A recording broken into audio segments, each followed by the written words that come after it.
Assalamualaikum warahmatullahi wabarakatuh. Sahabat Islam yang dirahmati Allah Subhanahu wa Ta'ala, hidayah dari Allah sungguh luar biasa. Allah memberikan petunjuk kepada hambanya yang dikehendaki dan membukakan hati untuk meyakini kebenaran agama Islam. Inilah bukti nyata hidayah dari Allah Subhanahu wa Ta'ala untuk hambanya. Allahu Akbar.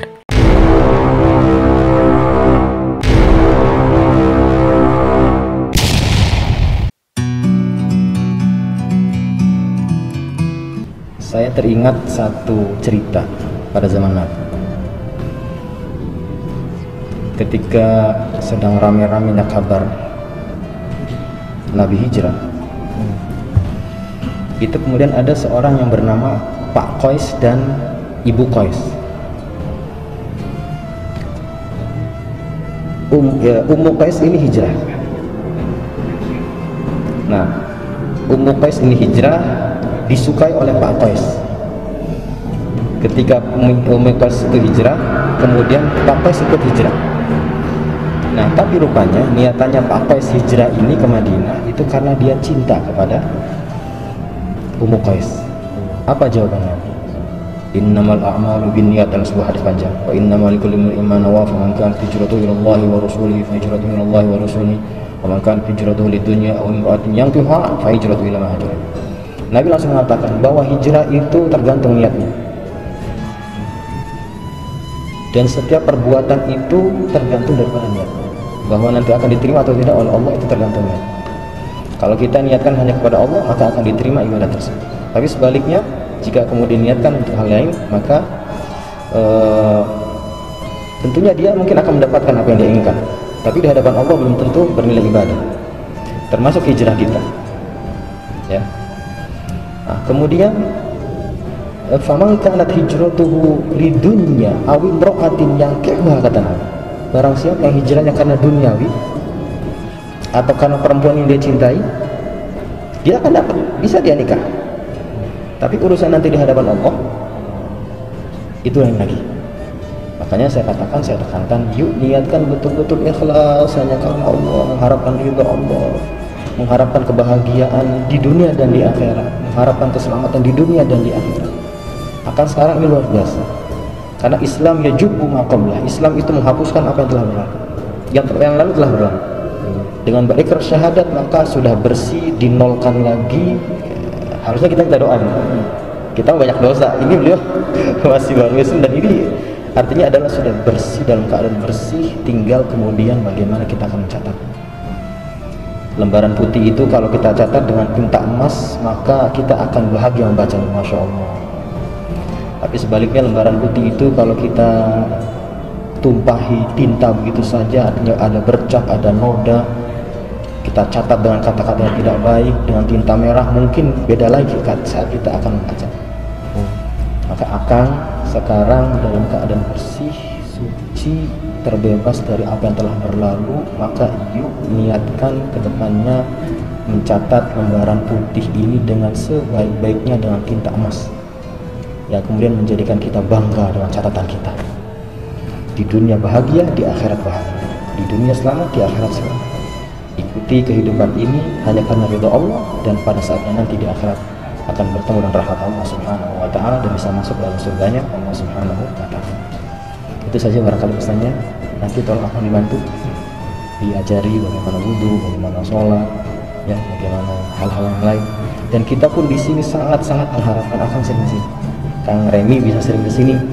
Ada Pak Ustadz Imron, ada saya. Mau bertanya apa saja silakan. Untuk memperkuat pemahaman kita tentang Islam. Dan Islam itu rahmah.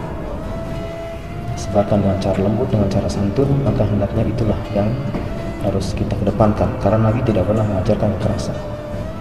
Kalau ada oknum-oknum umat yang menyampaikan dakwah dengan cara keras, itu tidak mencerminkan dakwahnya Nabi. Karena Nabi itu menyampaikan dengan lembut, dengan santun, bermuamalah dengan siapapun baik, bahkan dengan orang yang berbeda akidah dan kita pun baik. Termasuk ada sebuah kisah Siti Asma itu suatu waktu ibunya datang, dan ibunya itu non muslim masih waktu itu. Ketika ibunya datang, notabene non muslim, kemudian Siti Asma agak sedikit enggan, enggak, dia non muslim, nggak mau.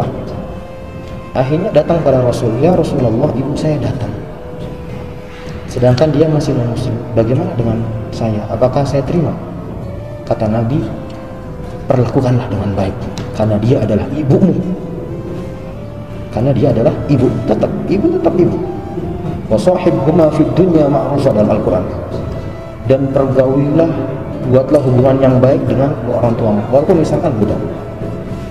Jadi tidak ada kemudian ketika sudah budak berjauhan, boleh bermusuhan, tidak.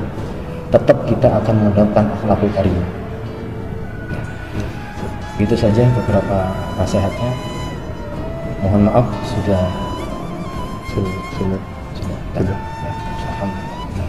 Jangan lupa nanti dibimbing mandi, ya, niatkan mandi aja boleh keseluruhan, niat mandi, sudah menjadi sosok yang berbeda sekarang, mandi sepenuhnya, seperti mandi junub atau seperti mandi basah terus semua.